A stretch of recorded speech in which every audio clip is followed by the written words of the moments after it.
Yeah, hi everyone. Welcome to my channel. I would like to introduce myself. This is Suresh. I'm working as English and Communication Skills Trainer. Right. Welcome to the series of lectures on English tenses. So this class we have a very important and a typical type of tense. That is the most complex tense in English tenses, which is called perfect tenses. See, dear students, already have released many videos on simple tenses, continuous tenses.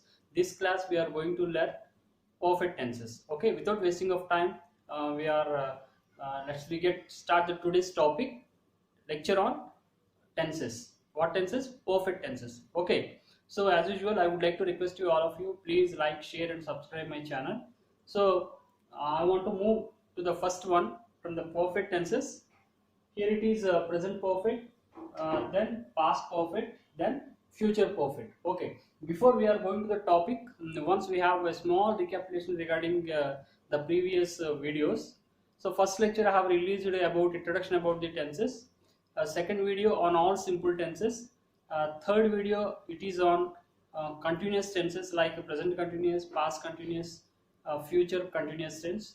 Here we have perfect tense. So what is called perfect tense? Perfect means it is already completed action. Okay. Perfect means that is pakka. The plan is the action was completed pakka. Okay. 100% completed action. Okay. ఏదైనా ఒక విషయాన్ని 100% complete అయిపోతే దాన్ని మనం perfect action అని అంటారని చెప్పి గుర్తుపెట్టుకున్నాం. మనం ఇంట్రడక్షన్ ఆఫ్ టెన్సెస్ లో చెప్పాను. ఓకే. ఈ పర్ఫెక్ట్ టెన్స్ మనం చెప్పుకునే ముందు గుర్తుపెట్టుకోవాల్సింది ఏంటంటే all perfect tenses we have use only verb 3 అంటే వెర్బ్ యొక్క మూడవ రూపాన్ని past participle form of the verb ని మనం ఇక్కడ యూజ్ చేయాల్సి ఉంటుంది. Okay.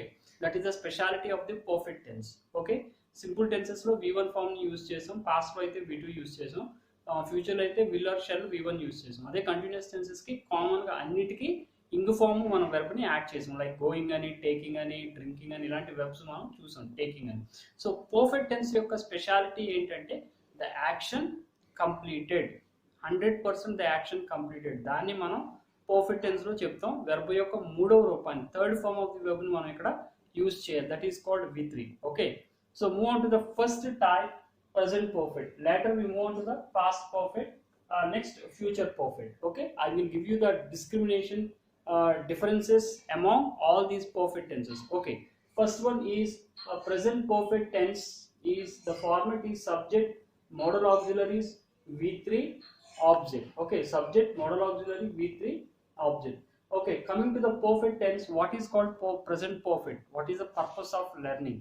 And when we use perfect tense only, ఈ subject V3, okay, modal auxiliary, have, has, ఇవి ఎక్కడ యూజ్ చేయాలి, ఎందుకు యూజ్ చేయాలి అనేది చూద్దాం. ఓకే, ప్రెసెంట్లో ఒక యాక్షన్ కనుక రీసెంట్లీ కంప్లీటెడ్ అని కానీ, జస్ట్ నౌ కంప్లీటెడ్ కానీ, జస్ట్ బీన్ కంప్లీటెడ్ యాక్షన్స్ గురించి మీరు మాట్లాడితే the action just been completed అని చెప్పాలి అనుకుంటే ఈ పర్ఫెక్ట్ టెన్స్ని చెప్పాలి. For example, how can I say, for example, I have completed my lunch. I have completed my lunch just now. Okay, I have finished my breakfast just few minutes ago. ఇట్లా ఇంత క్రితమే జరిగింది అనే ఒక విషయాన్ని మీరు కన్వే చేయాలి అనుకుంటే ప్రజెంట్ పర్ఫెక్ట్ టెన్స్లో మీరు చెప్పొచ్చు. ఫర్ ఎగ్జాంపుల్, రైల్వే స్టేషన్కి వెళ్ళారు, జస్ట్ ట్రైన్ వెళ్ళిపోయింది, the train has left the station అని చెప్తాం మనం. ఓకే, ఇక్కడ మనం యూస్ చేసి మోడల్ ఆక్సిలరీస్ అని చెప్పేది చూసారా, MA means modal auxiliary verbs. Okay, auxiliary verbs మనం ఇక్కడ యూస్ చేయాల్సి ఉంటుంది. ఏంటి ఆక్సిలరీ వర్బ్స్? హ్యావ్ కానీ, హ్యాస్ కానీ. హ్యావ్ కానీ, హ్యాస్ కానీ వెర్బ్కి V3 ఫార్మ్కి ముందు మనం యూజ్ చేయాలి. హ్యాస్ ఎప్పుడు యూజ్ చేయాలి? సబ్జెక్ట్ ప్లేస్లో హీ, షీ, ఇట్. సబ్జెక్ట్ కనుక థర్డ్ పర్సన్ సింగులర్స్, హీ కానీ, షీ కానీ, ఇట్ కానీ థర్డ్ పర్సన్ సింగులర్స్ ఉంటే హ్యాస్ వెర్బ్ ఫార్మ్ని యూజ్ చేయాలి. అదే I, we, you, they subjects ఉంటే కనుక హ్యావ్ అనే ఆక్సిలరీ వర్బ్ని యూజ్ చేయాలి. అందుకే వీటిని ఆక్సిలరీ వర్బ్స్ అని అంటారు. ఓకే, ఇవి వెర్బ్కి సపోర్టింగ్ గా యూజ్ చేయాలి, V3 ఫార్మ్ కి ముందు యూజ్ చేయాలి. అంటే ఇప్పుడు ఇక్కడ ఎగ్జాంపుల్స్ చూడండి, I have finished lunch just now. I ఉంది కాబట్టి ఏం యూజ్ చేసాం? హ్యావ్ యూజ్ చేసాం. V3 form, finished V3. Okay, V3 form use చేయాలి. Just now. Second example, she, second example, she has completed her project already. She has completed her project already. Subject she ఉంది కాబట్టి third person singular కాబట్టి has అనే auxiliary verb ni use cheyali. Completed is V3 form and project already. The keywords are recently, already, just now. ఇలాంటి examples ని మనం ఇలాంటి keywords మనం present perfect టెన్స్లో వాడతాం. ఓకేనా? One more example I will tell you that they have completed their homework. They have completed their homework. Okay, I have finished continuous tenses already. I have finished continuous tenses already. ఇలా నేను already complete చేసేసాను, just now complete చేశాను, రీసెంట్గా complete చేశాను అని చెప్పడానికి మనం perfect టెన్స్ని యూజ్ చేస్తాం, ప్రజెంట్ పర్ఫెక్ట్ని. Okay, I move head to the next one, past perfect. This is the most toughest typical type of tense in the all tenses. ఈ టెన్స్ కనుక మీరు కరెక్ట్గా ప్రాక్టీస్ చేయగలిగితే 50% ఇంగ్లీష్ గ్రామర్ మీరు నేర్చేసుకున్నట్టు. 50 కాదు 70%, బికాస్ ఇక్కడే మనకి మార్క్స్ పోయేది. పాస్ట్ పర్ఫెక్ట్ టెన్స్ని అండర్స్టాండ్ చేసుకోవడం అనేది most typical toughest job. Okay, coming to the first format, then I will explain where we use past perfect and what is the purpose of learning. Subject, had, V3, object. ఇది present కాబట్టి have, has వాడాం. Past కాబట్టి మీకు అంత అన్ని doubts లేవు, అంత problem లేదు. It's very clear and very short. Subject had, ఇంకా ఐ ఉన్నా, వి ఉన్నా, యూ ఉన్నా, దే ఉన్నా, హీ ఉన్నా, మనకు ఒకటే ఆక్సిలరీ వెర్బ్ ఉంటుంది, హ్యాడ్ ఫామ్ ఉంటుంది. అదే ప్రెసెంట్ టెన్స్లో అయితే హ్యావ్ కానీ హ్యాస్ కానీ లిటిల్ కన్ఫ్యూజన్ ఉంటుంది. బట్ ఇక్కడ మీకు ఆ ప్రాబ్లం లేదు, అన్నిటికీ had. I had, we had, you had, they had, she had అట్లా చెప్పొచ్చు. Okay, subject had, V3, object. Okay, let we see purpose of learning.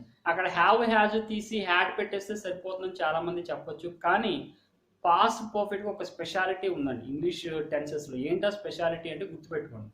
If there 2 actions completed in the past, చూడండి ఇక్కడ మీకు past అంటే past time, perfect అంటే already completed అని చెప్పాను. అంటే అర్థం ఏంటంటే పాస్ట్లో ఒక 2 యాక్షన్స్ మీకు ఆల్రెడీ కంప్లీట్ అయిపోయి ఉంటే, యాక్షన్ 1 అండ్ యాక్షన్ 2 కంప్లీట్ అయి ఉంటే, ఓకే, ఆ ఫస్ట్ కంప్లీట్ అయిన యాక్షన్ని పాస్ట్ పర్ఫెక్ట్లో చెప్పాలి, తర్వాత కంప్లీట్ అయిన వర్క్ని పాస్ట్ సింపుల్ టెన్స్లో చెప్పాలి. అంటే యాక్షన్ 1 పాస్ట్ పర్ఫెక్ట్ టెన్స్లో యూజ్ చేయాలి, యాక్షన్ 2ని పాస్ట్ సింపుల్ టెన్స్లో వాడాలి. ఎగ్జాంపుల్ చూడండి, the train had left the station before I reached there. అంటే ఇక్కడ ముందు ఏం జరిగింది, ఇక్కడ ఇది ముందు ఉంది కాబట్టి ఇది ముందు జరిగినట్టు కాదు. అంటే ఇక్కడ ట్రైన్ వెళ్ళిపోయింది, నేను స్టేషన్కి వెళ్ళాను, ఈ 2 యాక్షన్స్ ఉన్నాయి.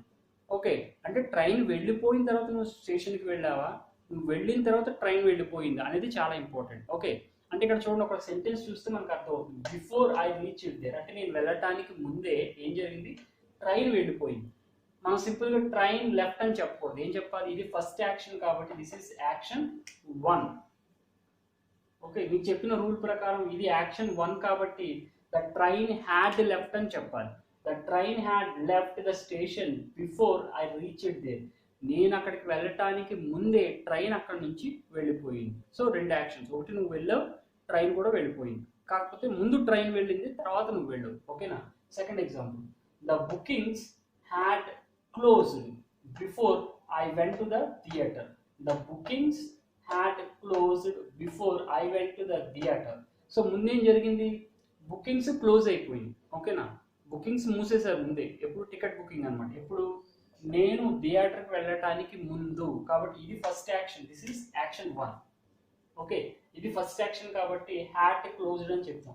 కానీ చాలామంది యూజువల్గా చెప్పేటప్పుడు వజ్ అని వర్ అని వాడేస్తూ ఉంటారు. కానీ ఇక్కడ గుర్తుపెట్టుకోవాల్సింది, పాస్ట్ పర్ఫెక్ట్ టెన్స్లో మీకు హ్యాడ్ ఫామ్ తోటి V3 ఫామ్ని కనెక్ట్ చేయాలి. వజలు వర్లు ఇక్కడ రావు. పాస్ట్ టెన్స్ అని కానీ మనం వజు వర్లు యూజ్ చేసి రాస్తే కనుక అది రాంగ్ సెంటెన్స్ అవుతుంది. గుర్తుపెట్టుకోండి బాగా.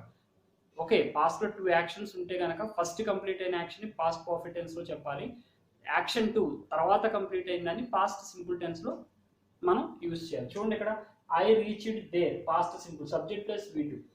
అలాగే I went to the theatre, vent V2, ఇది కూడా V2 పాస్ట్ సింపుల్. కాబట్టి action 1 past perfect, action 2 past simple.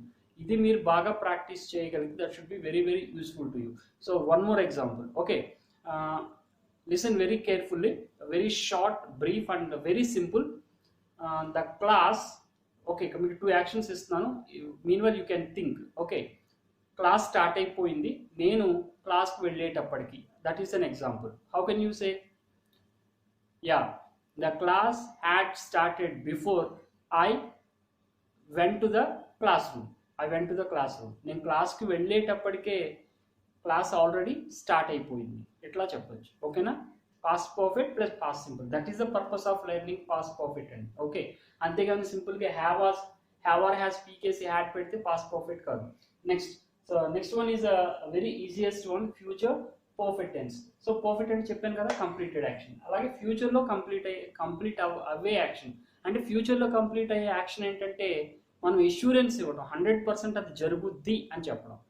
మనం ఇంతకుముందు వీడియోలో ఒకటి చెప్పాను మీకు, ఫ్యూచర్ కంటిన్యూస్ టెన్స్ అంటే ఎక్స్పెక్ట్ చేసిన టైంకి ఒక యాక్షన్ జరుగుతూ ఉంటుంది అంటే ఫ్యూచర్ కంటిన్యూస్. ఎక్స్పెక్ట్ చేసిన టైంకి ఒక యాక్షన్ కంప్లీట్ అవుతుంది, పూర్తయిపోతుంది అని మీరు ఎష్యూర్డ్గా చెప్పగలిగితే, ఓకే, కన్ఫర్మ్డ్గా చెప్పగలిగితే that is called future perfect tense. ఇక్కడ కూడా మనకి V3 ఫామ్ ఉంటుంది. స్ట్రక్చర్ చూడండి ఒకసారి. Let we have a look on structure. Subject will shall have V3 object. ఇక్కడ సబ్జెక్ట్ తో విల్ కి షెల్ కి రిలేషన్ ఉంటుంది, కానీ హ్యావ్ అనేది కామన్.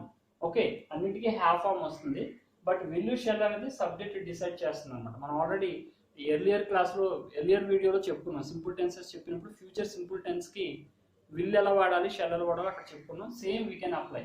చూడండి, have a look on the first example. I will read the example. I will have finished all topics by next month. అంటే next month కల్లా, నెక్స్ట్ మంత్కి నేను మొత్తం అన్ని టాపిక్స్ కంప్లీట్ చేసేస్తాను అని ఎష్యూర్డ్గా చెప్పగలగటం. ఓకే, ఫర్మ్గా చెప్పగలగటం, షూర్గా చెప్పగలగటం.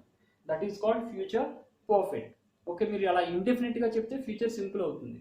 ప్రోగ్రెస్ అవుతూ ఉంటుందంటే ఫ్యూచర్ కంటిన్యూస్ అవుతుంది. ఎష్యూర్డ్గా చెప్పగలిగితే కనుక ఫ్యూచర్ పర్ఫెక్ట్ టెన్స్ అవుతుంది. ఇక్కడ కూడా మీకు V3 కామన్. చూడండి, ఇక్కడ హ్యావ్ వచ్చింది మోడల్. ఇక్కడ మనం విల్ షెల్ఫ్లో ఏదో ఒక మోడల్ ఆక్సిలరీ మనం సబ్జెక్ట్ని బేస్ చేసుకుని యూజ్ చేయాలి. Second example, she will have paid her exam fee by next Friday. She will have paid her exam fee by next Friday. She will have paid her exam fee by next Friday. అంటే next ఫ్రైడేకి తన exam ఫీజుని pay చేసేస్తుంది అని చెప్పడం. she will have paid her exam fee by next Friday. Okay, next third example, we shall have cleared all backlogs by next year. We shall have cleared all backlogs by next year. అంటే next year కల్లా all backlogs, subjects ఏవైతే pending ఉన్నాయో అవన్నీ కూడా next year కల్లా నేను complete చేసేస్తాను అని మీరు ఎష్యూర్డ్గా చెప్పగలగటాన్ని ఫ్యూచర్ పర్ఫెక్ట్ టెన్స్ అంటాం. This is all about perfect tenses. Okay, so next video I will give the complete picture about perfect continuous tenses. Okay, so I hope you're all understanding well and enjoying today's class. As usual, I finished my topic today. I sincerely request you, all of you, please like, share and subscribe my channel. It will give me a lot of boost to make more these type of useful grammar communication skills videos. Thanks to one and all for watching this. Thank you. Bye bye. Take care.